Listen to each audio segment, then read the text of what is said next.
Assalamualaikum warahmatullahi wabarakatuh. Alhamdulillah, salatu wassalamu ala rasulillah wa ala alihi washabihi wa ala la haula wala quwata illa billah, amma ba'du.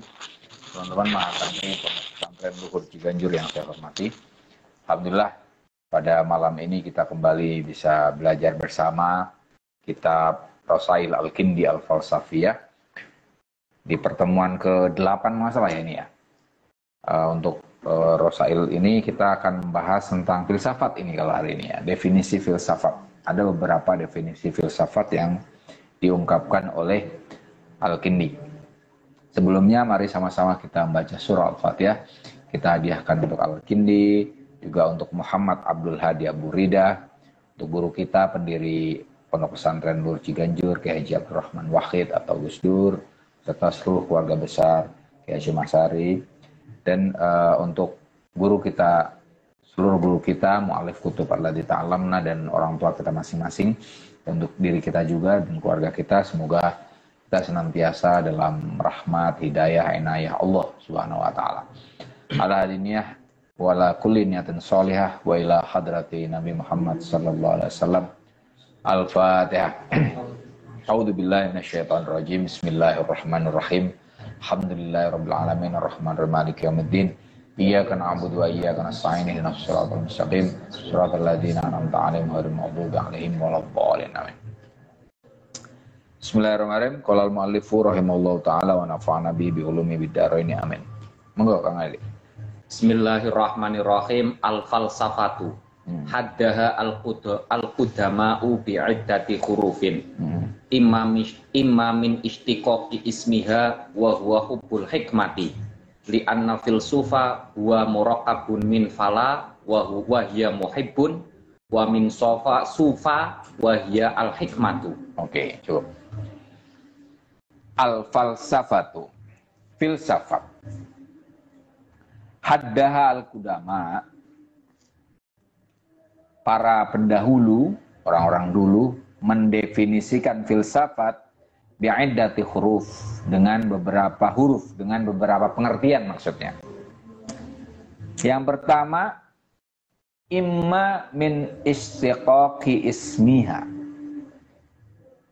Salah satunya dari asal kata filsafat ya. Mustaqnya dari apa ini? Dari kata bahasa Yunani ya. Wa huwa ay ism ya. Kata filsafat itu artinya hubbul hikmati, mencintai kebijaksanaan ya. Li'anna filasuf, karena filsuf, huwa murakkabun min fala. Kata filsuf itu terbentuk dari kata fala, sebenarnya lebih tempat pilo, Bu ya. Ini ada di kan ya.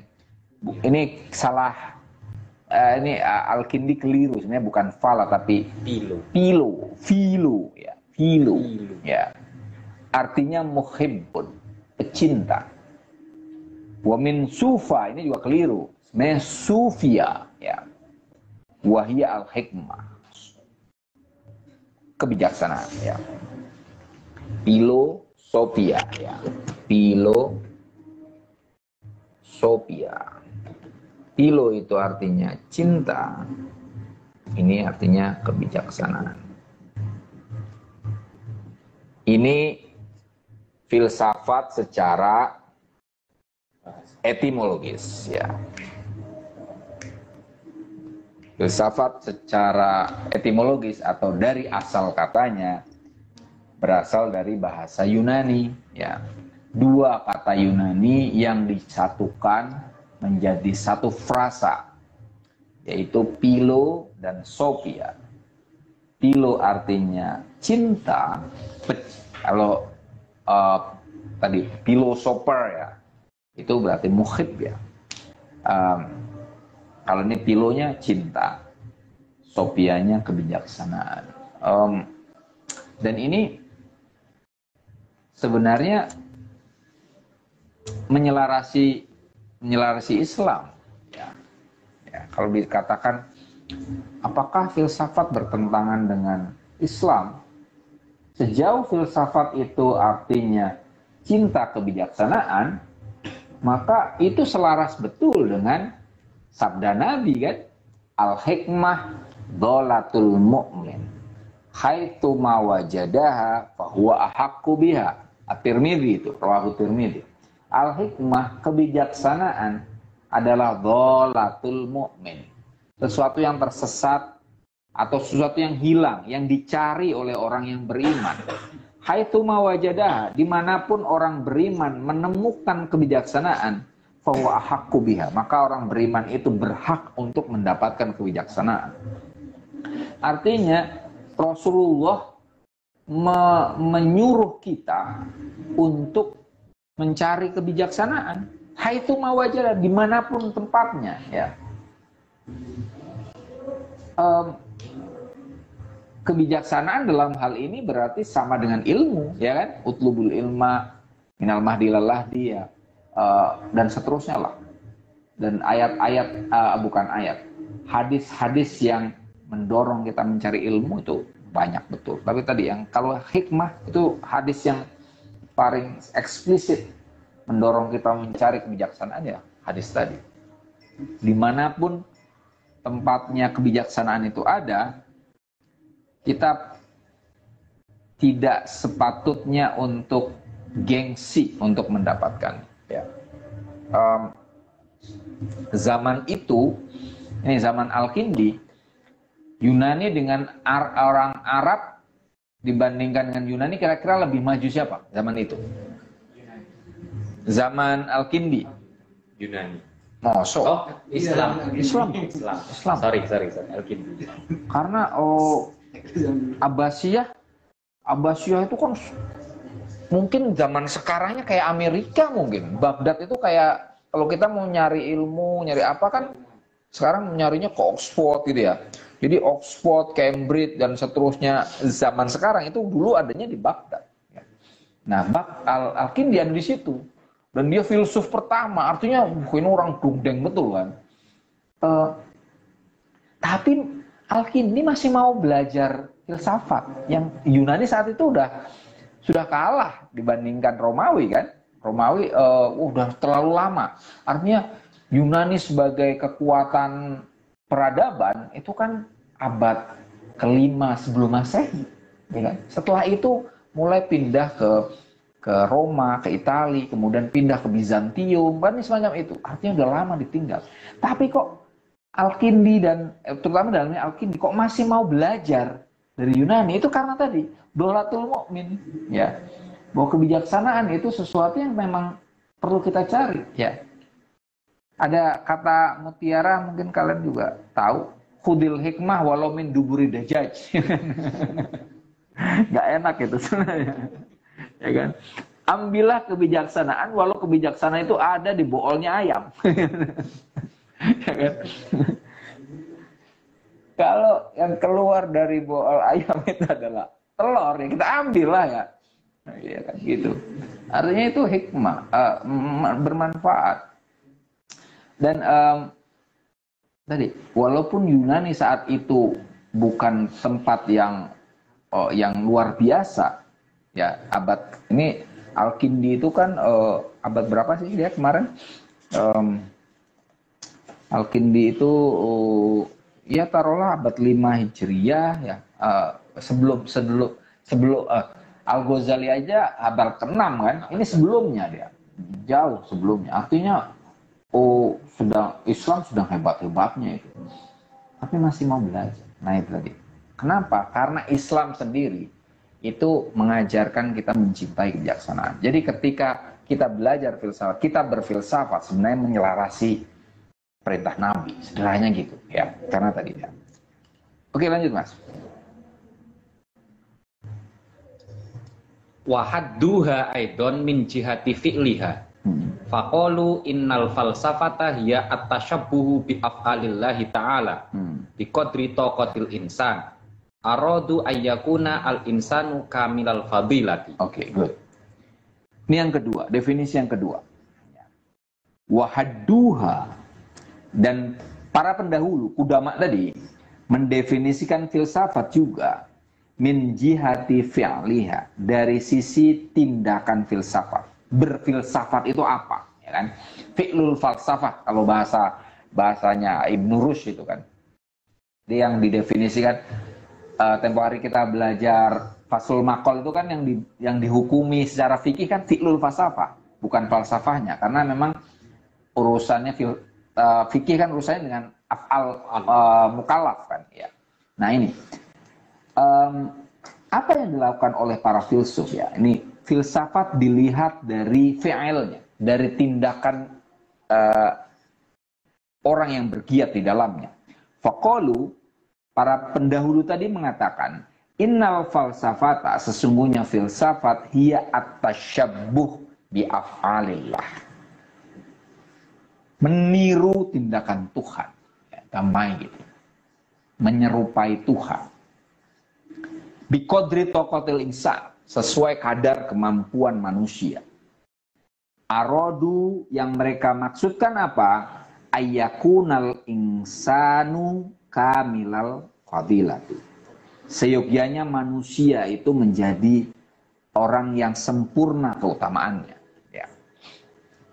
Tadi di dalam filsafat, dalam hal ini itu relasi antara manusia dengan Tuhan itu relasi menjadi. Tapi apakah itu sesuatu yang bertentangan dengan Islam? Enggak ya. Ada satu hadis yang menyelarasi ini. Tahollaku bi ahlakillah.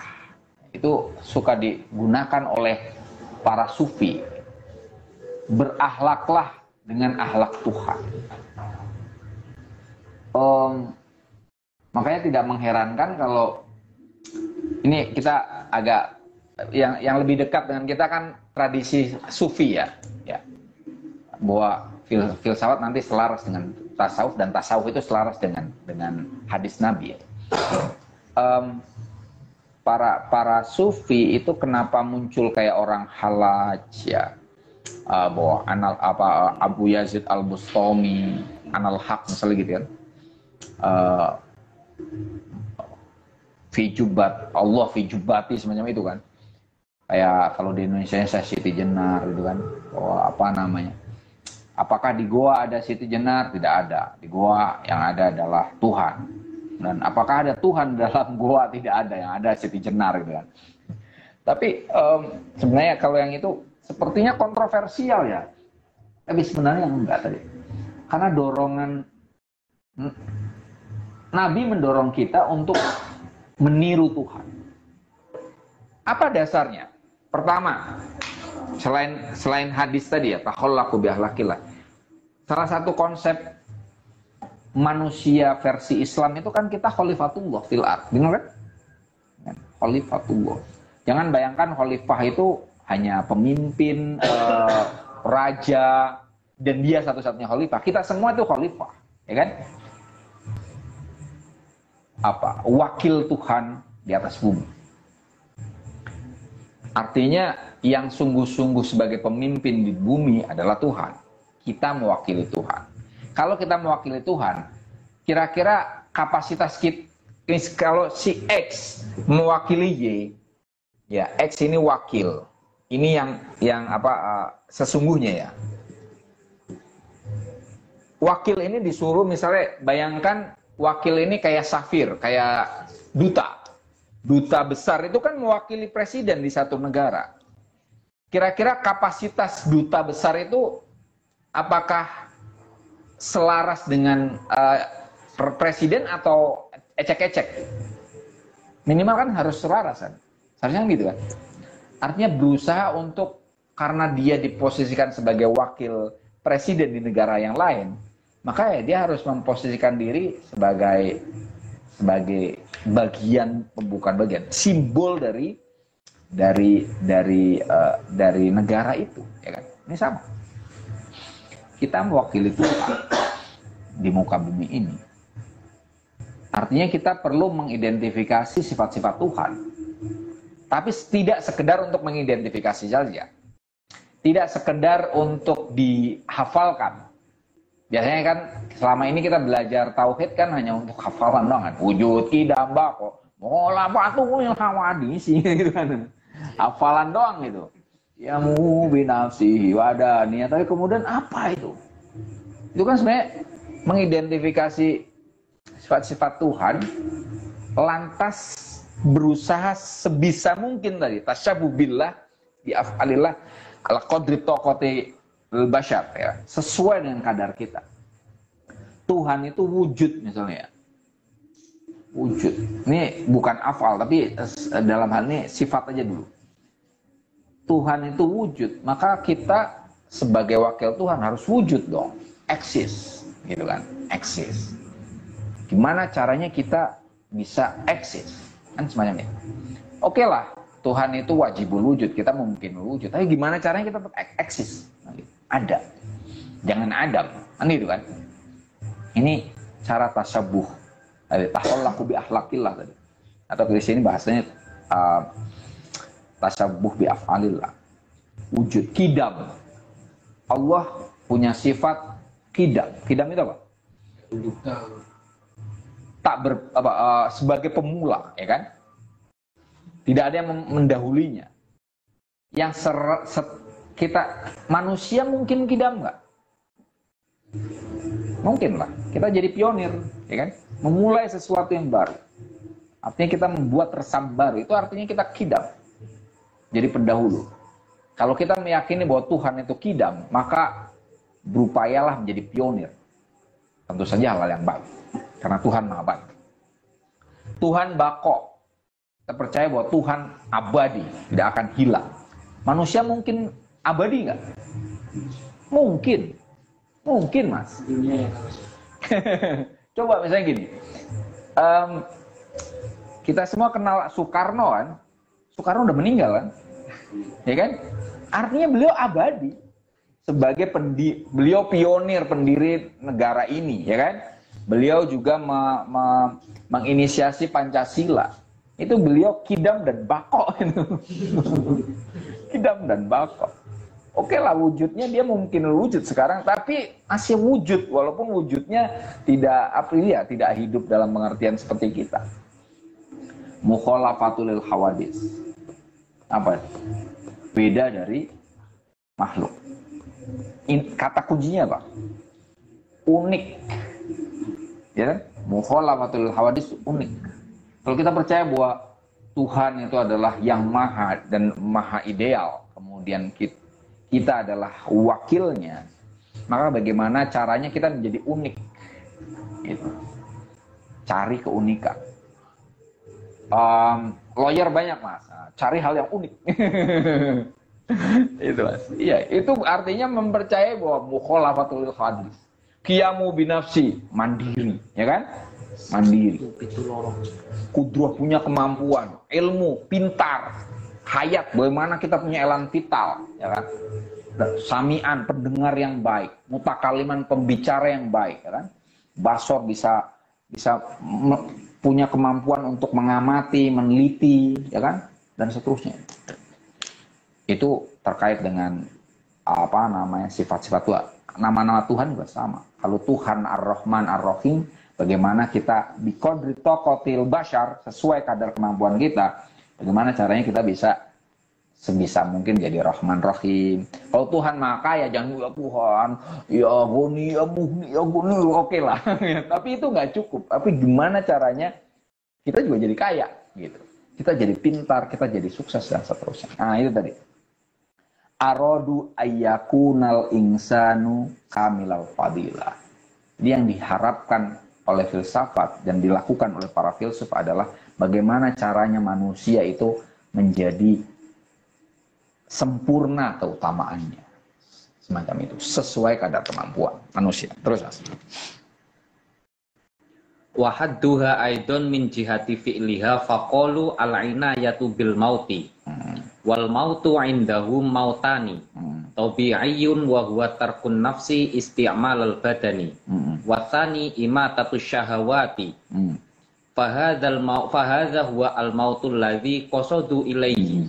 Li'anna imatata syahawati hiya as-sabilu ilal fadilati Walidzalika qala katsirun min ajillatil qudama alladzatu syarrun. Fabittirorin annahu idza kana lin nafsi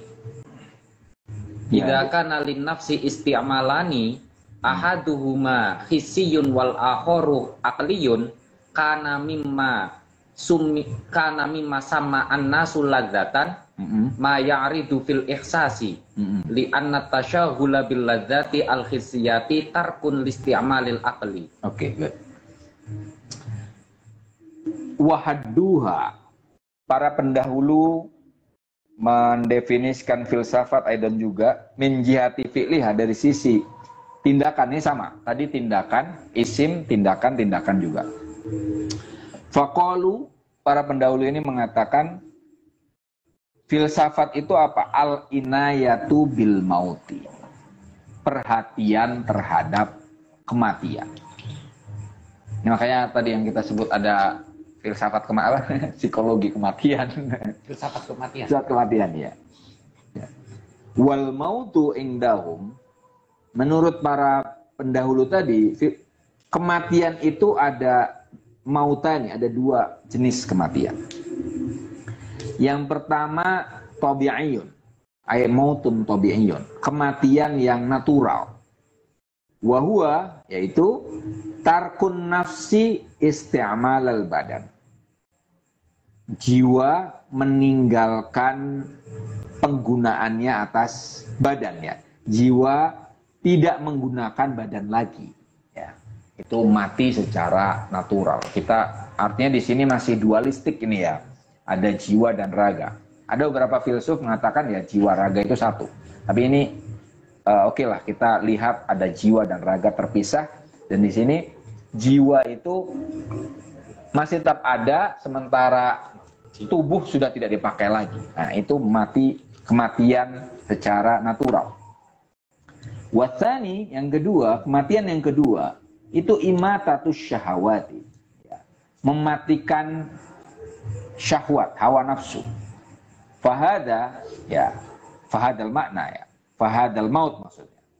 Kematian yang model kedua ini, huwa al mautul ladzi qasodu ilai, adalah kematian yang dimaksud oleh para pendahulu itu.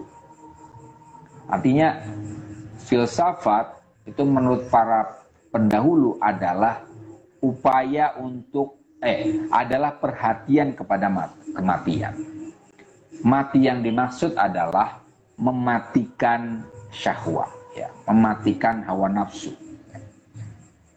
Li'anna imatata syahawati, kenapa syahwat perlu dimatikan? Karena huwa as-sabilu ilal fadilah. Matikan syahwat adalah jalan menuju keutamaan. Walidalika, oleh karena itu, qala katsirum min ajilatil qudama.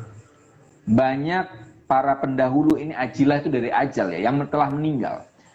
Banyak pendahulu yang sudah meninggal mengatakan al-ladzatu syarrun, kenikmatan adalah kejahatan. Wabit tirorin, dan siogyanya annahu sya'an idza kana lin nafsi isti'malani, apabila jiwa itu digunakan dalam dua bentuk penggunaan, ya, ahaduhuma, salah satu dari cara menggunakan jiwa adalah hissiyun, ya, penggunaan indrawi, wal akhar, penggunaan yang kedua adalah akliyun, rasional. Karena mimma saman nasuladzatan, sesuatu yang disebut sebagai kenikmatan oleh manusia itu ma ya'ridu fil ihsas, sesuatu yang hadir di dalam perasaan indrawi. Li'anna tasyaghula bil ladzat, karena sibuk dengan kenikmatan al-hissiyah yang indrawi, itu tarkun listi'malil akli, meninggalkan penggunaan akal, ya. Jadi ini rentetannya mati tadi, ya. Filsafat adalah mematikan Ini agak panjang, maksudnya gini, filsafat, kalau nggak nyata mas, filsafat itu mematikan syahwat, ya. Syahwat udah jadi bahasa Indonesia kan ya? Syahwat ini perhatian kepada kematian, ya, perhatian pada kematian. Kematiannya adalah kematian syahwat, dan syahwatnya ini adalah hal yang sifatnya indrawi. Ya. Kenapa? Karena kenikmatan indrawi itu yang memungkinkan orang untuk tidak menggunakan akal. Ya. Ini catatan saya adalah pertama gini, tadi ya, kanan lin nafsi istimalani, bagi Al-Kindi, fakultas yang ada pada jiwa manusia itu cuma dua, indera dan akal. Ya. Ada apa lagi sebenarnya selain itu? Kekuatan jiwa gitu itu apa? Selain indera dan akal. No. Ya, yang positif lah. Yang manusia nih, yang membedakan yang lain. Selain akal, indera, yang bisa jadi nabi. Kuah al-khoyaliyah, ya kan? Intuisi nanti, ya kan? Artinya di sini Al-Kindi ya masih agak terbatas sebenarnya. Artinya Al-Kindi membatasi epistemologi manusia, epistemologi ya, sumber pengetahuan pada dua hal saja. Epistemologi internal ya, imma indrawi atau rasional. Ya. Di jiwa kita itu kekuatannya adalah bisa mengindra atau kita bisa memikirkan sesuatu. Dan dari sisi artinya ada yang hilang. Yang hilang adalah khoyal, ya, imajinatif. Imajinasi itu yang memungkinkan kita, Nabi mendapatkan wahyu itu, kalau bahasanya Al-Farabi itu karena kuah makhilah atau tahoyuli, bukan tahoyul ya. Tahoyul ya. Mukhayalah. Kekuatan atau fakultas imajinatif ya. Mukhayalah. Kuah mukhayalah. Nah, ini tidak disebut oleh Al-Kindi ya. Yang disebut hanya indera dan rasio. Tapi kira-kira di sini Al-Kindi cenderungnya apa? Rasional kan ya? Rasional. Ya, dia menganggap indera identik dengan syahwat. Ya. Syahwat identik dengan indera. Ya. Dan karena indera itu mengarah ke syahwat, maka dia berusaha untuk mematikan syahwat berarti. Matikan syahwat, matikan indera. Picak semua. Ya. Orang-orang rasionalis kayak René Descartes senang ini. Ya, ini ada dasarnya ini bahwa salah satu rasionalis di Islam ya Al-Kindi ya. Tapi bagi orang-orang yang empiris kayak sekarang, lebih banyak kan empiris sekarang ya. Anglo-Sakson itu kan, apa yang rasional? Rasional itu kan bagian. Yang rasional itu adalah rangkaian dari apa yang terindra bagi orang-orang yang empiris. Artinya awalnya adalah indra dulu ya. Kayak misalnya di Al-Quran, inna sam'a wal basoro wal fu'ad, ya kan? Benar kan? Wal afidah, ya kan? Tapi inna sam'a dulu, sama kan, benar kan? Kemampuan manusia untuk mengetahui awalnya kan dari pendengaran, ya kan? Anak kecil, kenapa bayi itu diazani? Karena memang yang pertama kali bisa mencerap sesuatu dari luar, dari diri manusia adalah pendengarannya. Baru lama-lama mata bisa mengidentifikasi. Baru nanti mulai lama-lama otak mulai gerak, hati mulai gerak gitu kan. Nah itu. Nah ini artinya indera itu satu sarana yang memungkinkan kita mengetahui. Ya. Ini malah imatatu syahwat. Ini bagi orang-orang empiris akan banyak catatan di sini. Kemudian juga bagi orang-orang eksistensialis juga sama. Tadi ada jiwa raga, yang penting jiwa. Indra itu kan tubuh, ya. Kalau orang eksistensialis itu yang sungguh-sungguh ada itu adalah jasad sebenarnya. Iya. Dan selama ini kita kalau di gagasan mainstreamnya Islam, termasuk juga Kristiani juga sama. Yang penting kan jiwa ya. Padahal jiwa itu ya tadi kekuatan yang mana ada di dalam tubuh, dan tubuh itu juga penting. Artinya idealnya jangan memilih salah satunya dong, ya kan? Kalau sungguh-sungguh Islami sebenarnya ya jiwa dan raga itu sama-sama penting kan? Bangunlah jiwanya, bangunlah badannya gitu. Benar kan? Dua-duanya kan? Ya kan? Jiwa raga. Sebagaimana tidak cukup hanya memperhatikan akhirat, dunia juga penting gitu. Nah ini di titik yang ini saya definisi yang ketiga ini kurang sek saya ya, imatatus syahwat gitu. Ini masih, tapi mungkin di sini yang ingin dikatakan oleh Al-Kindi adalah ya tasawuf itu dekat juga lah dengan filsafat itu dekat dengan tasawuf. Ya kan sufi-sufi kan gitu kan, imatatu syahwat ya kan, banyak-banyak puasa gitu kan, puasanya macam-macam kan itu, gimana caranya kita mengekang syahwat nafsu kan. Jadi di filsafat pun ada ya, seperti yang tadi tasyabbuh bi af'alillah itu juga ada di sufi. Ini juga sama, imatatu syahwat itu ada juga di filsafat. Artinya filsafat dengan tasawuf pada titik tertentu sebenarnya ya sangat dekat. Karena ya sufi sendiri dari kata sofia juga loh. Ya, selain suf dan sufah, kata tasawuf itu ada dari sofia juga. Maka kemudian para sufi itu kan juga suka kebijaksanaan. Ya. Ini dekat sih. Lanjut Mas.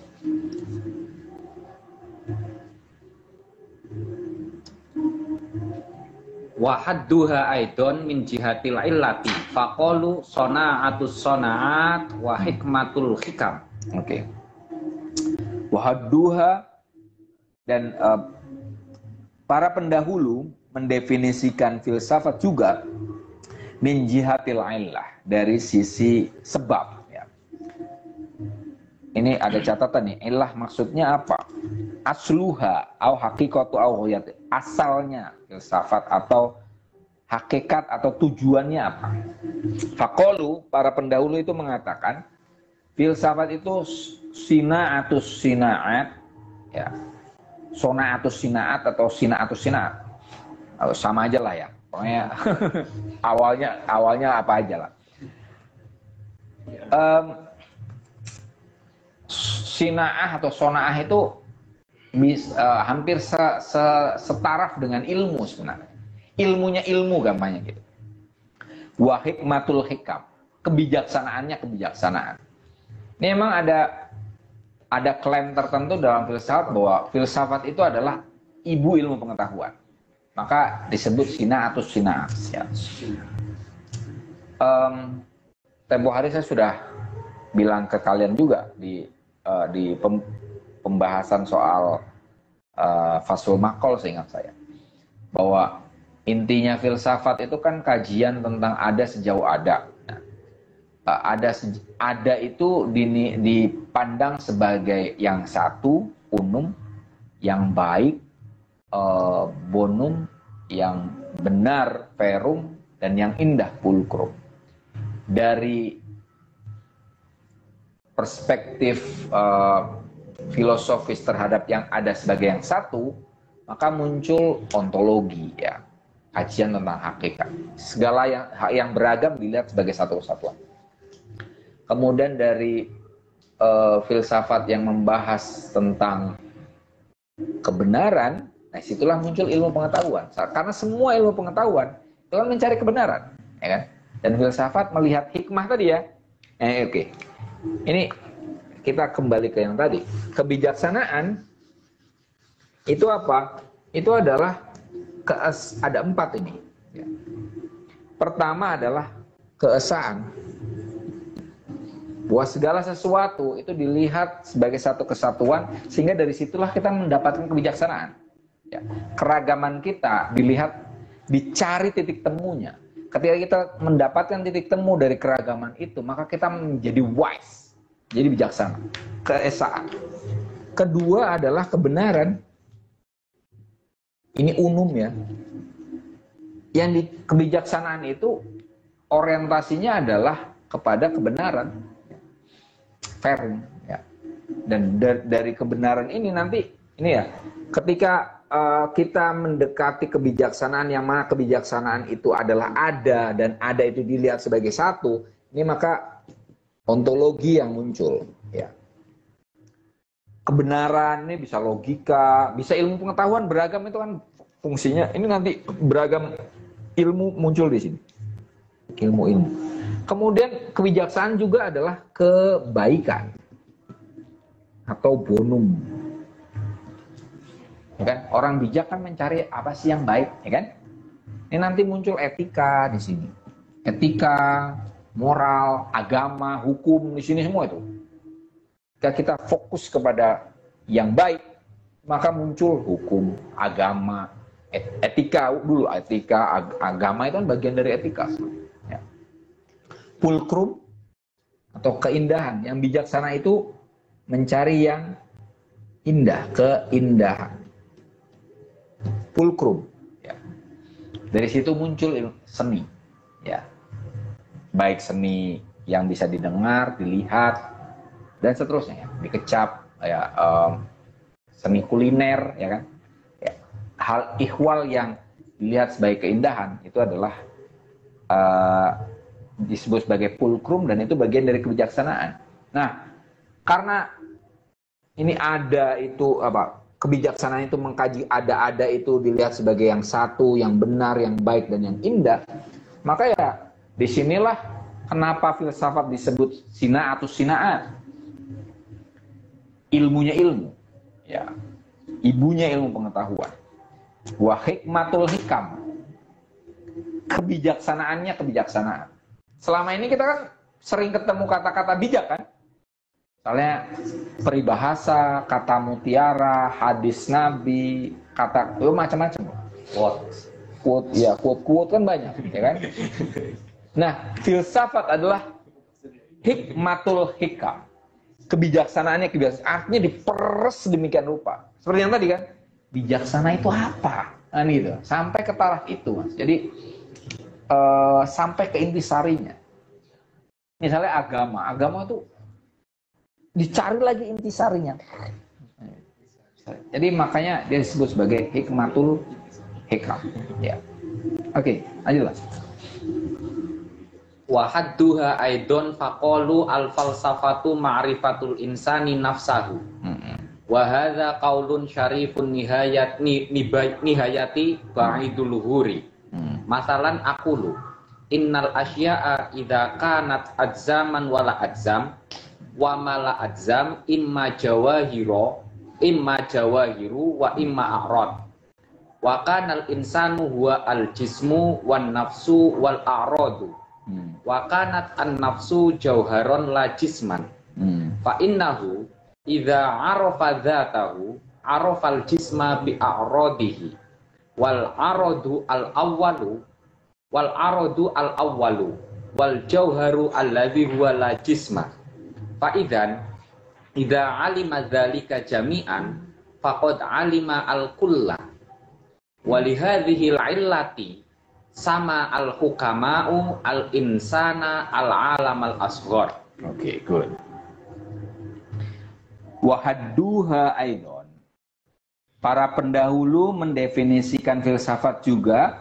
Faqalu, mereka mengatakan al-falsafatu filsafat itu ma'rifatul insani nafsahu. Pengetahuan manusia tentang dirinya sendiri. Ya. Wahada qaulun syarifun nihayati ba'idul ghur ya. Itu adalah perkataan yang akhirnya mulia dan jauh dari hal yang surut. Artinya mulia terus, tidak ada dekadensinya. Masalan aqulu, contohnya saya mengatakan, innal asya'a, sungguhnya hal ihwal, idza kanat atsaman wala atsam, apabila ada keberadaannya itu kemungkinan dia sesuatu yang korporeal, jasmani atau tidak jasmani. Wa mala atsam imma jauhar wa imma a'rad. Lihat. Nah, ini kita perlu pakai ke sini. Sesuatu itu kemungkinannya adalah jisim atau non jisim, ya kan? Sesuatu yang jisim artinya sesuatu yang punya panjang, lebar dan dalam, ya, apapun itu, ya. Wa mala atsam imma jauhar wa imma a'rad.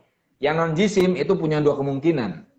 Ini bisa jadi dia substansi, jauhar, atau aksidensi, a'rad, aksidensi. Ya. Substansi itu contohnya jauhar itu misalnya ya ada pulpen ini nih, jauhar, substansi. A'radnya adalah sifat-sifat yang melengkapi ini, misalnya dia keras, dia panjang dan seterusnya. Jadi ini non jisim itu substansi sebagai substansi nggak kelihatan, ya. Substansi sebagai substansi, jauhar itu kan sifatnya hal yang bisa apa sih substansinya itu, ya. Aksidensi juga nggak kelihatan, ya. Wa kanal insan, nah manusia itu keberadaannya apa? Huwa al jismu wan nafsu wal a'rad. Manusia punya jisim, ya, tubuh, ya, punya jiwa, punya sifat, ya. A'rad itu bisa disebut aksidensi, bisa disebut sifat, ya. Dia ada jisim, ada jiwa, tapi kemudian ada sifat-sifat yang melingkupinya. Wa kanatin nafsu jauharon la jisman. Jiwa ini bagian dari ini, ya. Jiwa tidak ada jisimnya, ya. Substansi yang tak berjiwa, ya. Masuknya berarti ke sini. Substansi yang ke sini, ya. Masuknya ke sini, ya. Fa innahu, sungguhnya manusia idza arafa dzatahu, apabila seseorang mengetahui dirinya, arafal jisma bi aradi, maka dia akan mengenal jisim dengan sifat-sifatnya. Ya. Kita kalau mengenal diri kita, maka kita bisa mengenal jisim kita dengan sifat-sifat kita. Kita kayak orang introspeksi lah. Oh, saya kok nggak suka ini, ya. Kok saya misalnya beberapa hari ini 2 hari kemarin mah saya agak kambuh gitu. Kemudian saya tahu, oh iya, karena minum kopi. Tapi saya kalau kopi di sini saya aman-aman saja. Saya kalau ngopi di rumah nggak, perut saya ngaco. Tangannya Palu rasanya. Nggak tahu saya. So, istri saya nonton kan. CCTV jarak jauh gitu. Iya. Tapi tadi kalau saya lagi nulis kencang gitu kan, pikiran kencang gitu, ya. Itu kemudian saya ngopi, itu konslet. Konslet. Ya sering saya gitu. Tadi. Berarti kan saya arif nafsi, ya. Saya mengenai diri saya, maka kemudian saya bukan dokter, minimal saya tahu, oh iya nih, saat ini bukan saatnya saya minum kopi gitu kan. Gitu.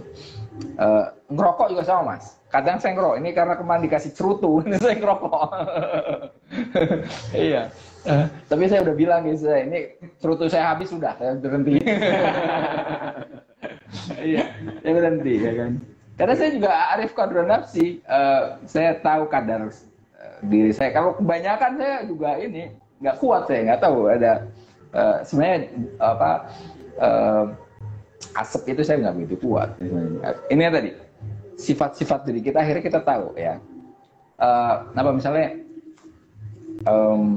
alergi kadang, ya gitu. Saya karena tahu diri saya juga tahu juga tentang hal ihwal yang terkait dengan diri saya. Saya nggak bisa makan ikan yang sudah natin, natin bahasa Indonesia apa sih? Bahasa Arab itu tidak segar, ikan yang tidak segar. Ya. Kerasa itu nggak segar, saya nggak akan lanjutin. Karena kalau saya lanjutin, gatel saya, gatel gitu. Saya pernah makan kerapu gitu kan, tiba-tiba gatel saya badannya, karena ternyata nggak seger gitu. Padahal ikan di sekitar kita ini cenderungnya udah mati berkali-kali itu. Iya. Oke. Wal arad al awal wal jauhar alladhi huwa la jism, ya. Sifat yang pertama arafa al jisma bi aradihi, ini atof dia. Orang yang mengenal dirinya arafa al jisma bi aradihi wal arado al awal, ya. Dan sifat yang pertama wal jauhar alladhi huwa la jisma, dan mengenal juga substansi yang tidak berjisim, ya. Artinya kalau kita mengenal diri kita, seharusnya kita mengenal tiga hal ini. Maksudnya gitu, sederhananya gitu. Kita mengenal jisim kita, mengenal jiwa kita, mengenal sifat kita. Tapi ini dua hal ini sebenarnya, sifat mungkin kita tahu ya. Tapi ini perlu ini tugas yang syarifun nihayah yang betul, ya.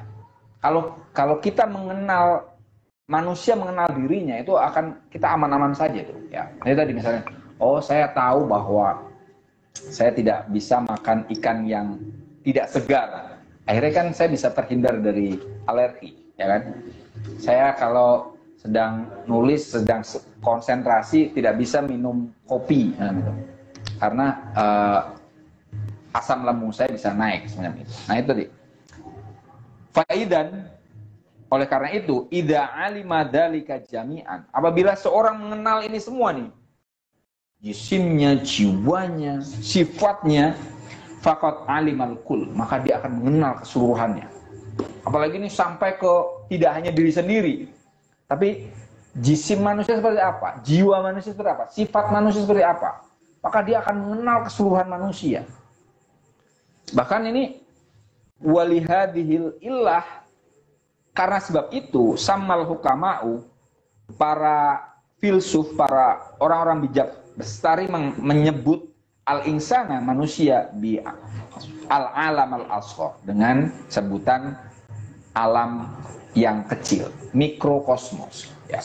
Di alam semesta ini adalah makrokosmos, sementara manusia itu adalah mikrokosmos. Mengenal manusia itu berarti mengenal alam semesta. Mengenal alam semesta itu kita akan mengenal diri kita. Nah, ini tapi konsep yang klasik, ya.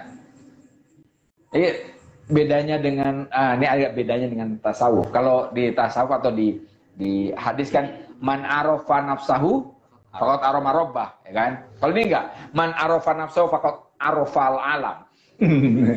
Orang yang mengenal dirinya maka dia akan mengenal alam semesta. Sekarang pandangan itu agak goyang. Bagi orang-orang yang percaya dengan zodiak, percaya dengan primbon, percaya ini. Ya kan? Iya kan? Jadi, Anda bintangnya apa? Saya di bintang percaya, bilang enggak ya enggak gitu. Ya in between lah. Tapi saya pribadi dengan model-model kayak primbon dan zodiak kebetulan cocok saya. Tapi kalau kemudian saya baca primbon kemudian saya bacain ke orang gitu, belum tentu cocok gitu. Tapi untuk diri saya cocok. Jadi nggak bisa jadi dukun juga. Iya. Nah, prinsip dasar dari kayak zodiak, primbon itu ini mas, makrokosmos dan mikrokosmos. Makanya kayak zodiak kan urusannya dengan perbintangan kan. Ketika kita tahu ini seorang lahirnya kapan, nah kelahiran itu sama dengan bintang tertentu, nah itu, maka dia akan mengetahui sifat-sifatnya. Tapi dewasa ini ya sebagian orang itu mempersoalkan itu ya. Apakah alam semesta ini sama dengan manusia? Konsep alamnya sendiri sampai mana gitu? Karena orang klasik ketika mereka membayangkan alam semesta itu paling banter sampai galaksi Bima Sakti doang.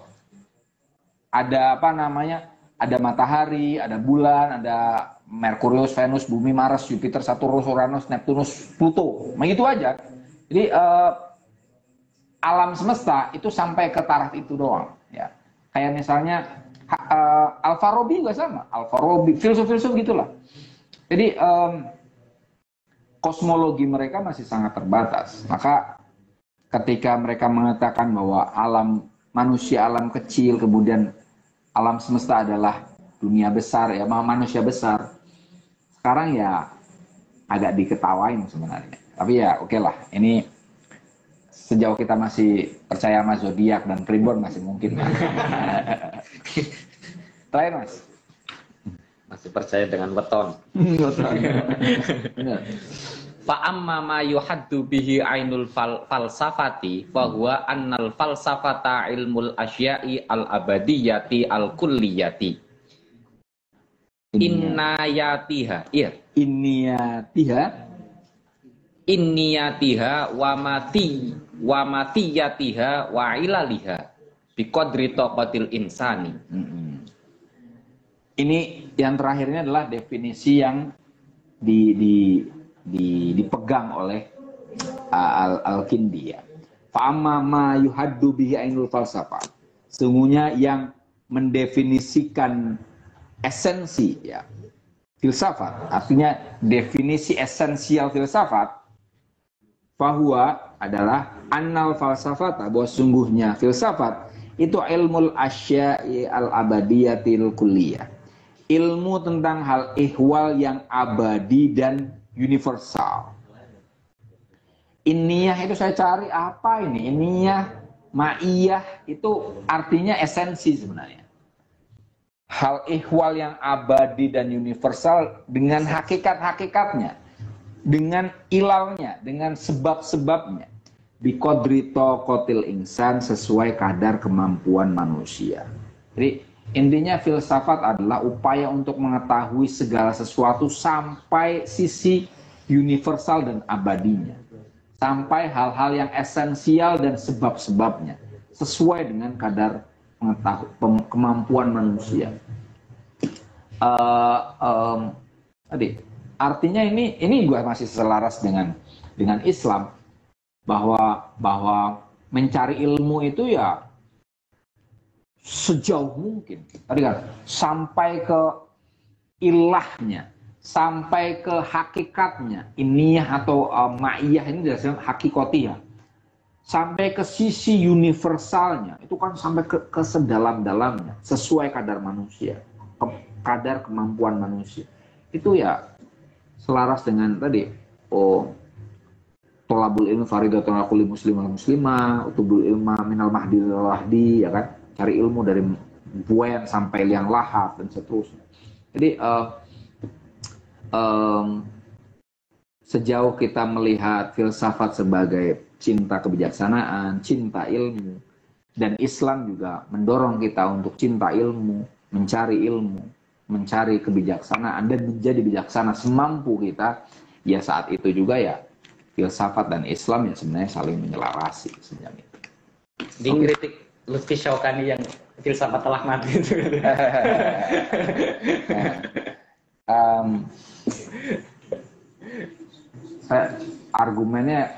Argumennya saya nggak tahu dia argumennya apa. Kalau argumennya seorang ilmuwan ya, ada sebagian yang menyatakan gini, saya kalau Lutfi Syaukani ya itu kawan saya lah. emang kawan. Iya benar. Kawan saya di Paramadina. Saya mengkritik bukan yang itu kawan kan teman ngobrol. Yang saya kritik justru Heidegger, dia filsuf, dan beliau mengatakan memang the end of philosophy, filsafat berakhir.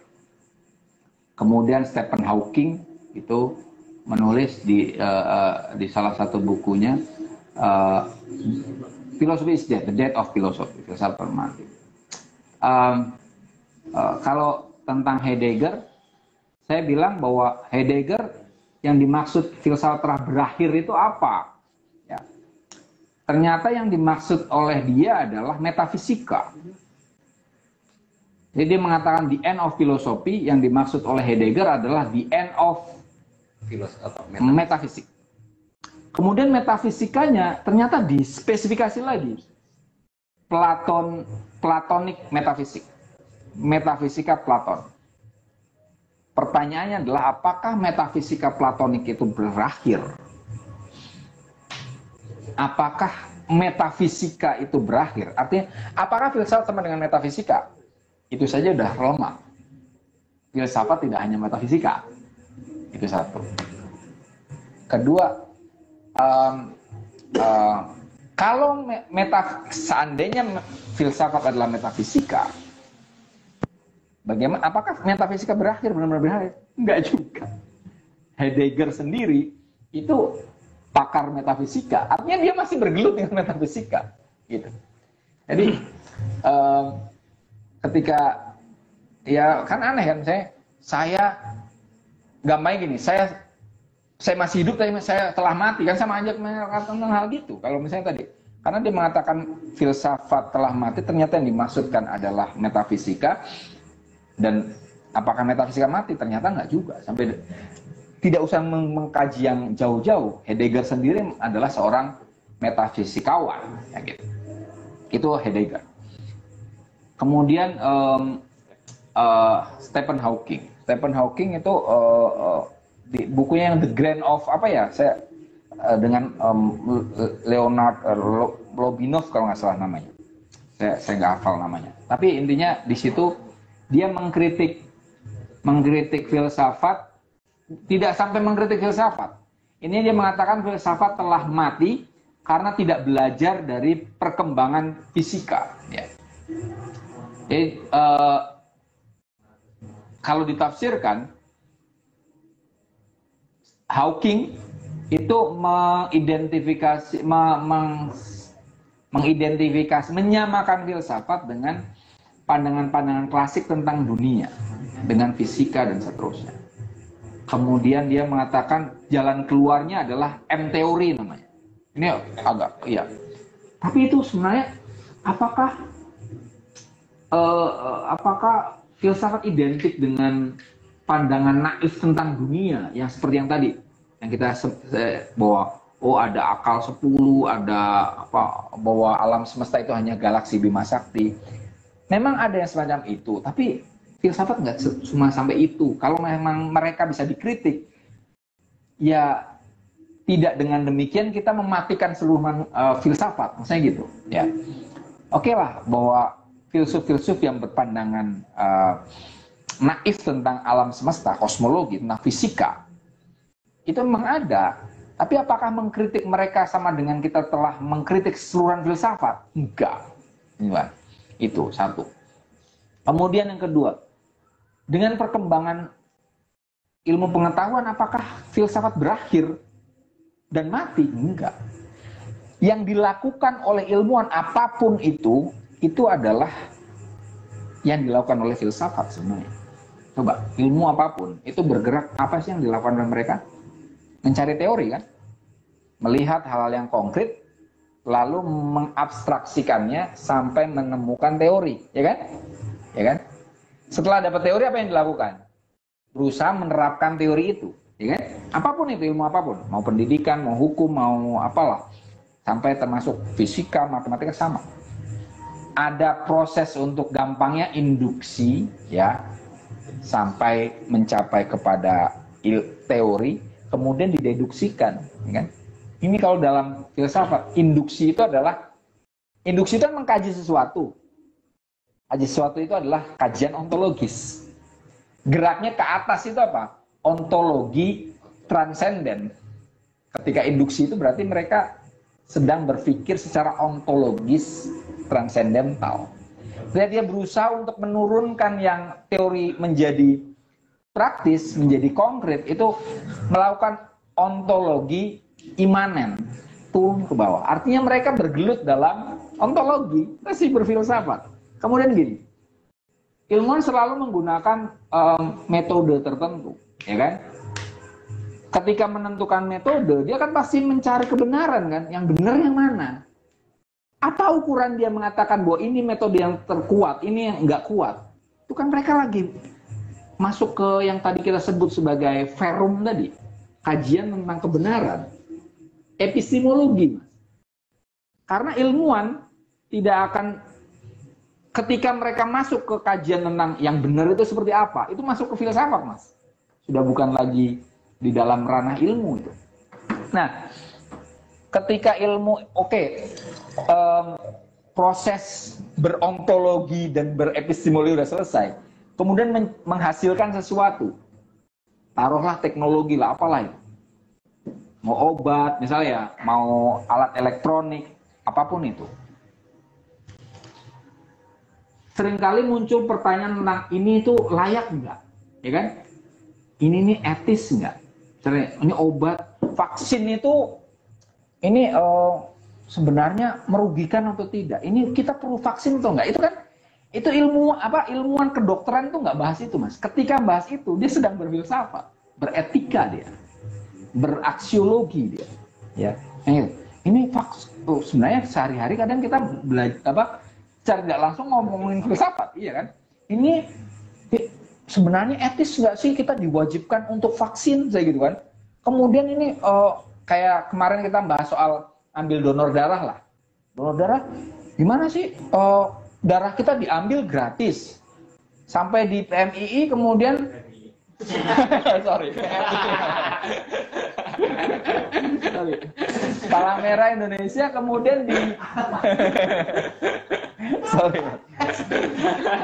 Itu diolah lagi, lantas dijual kan?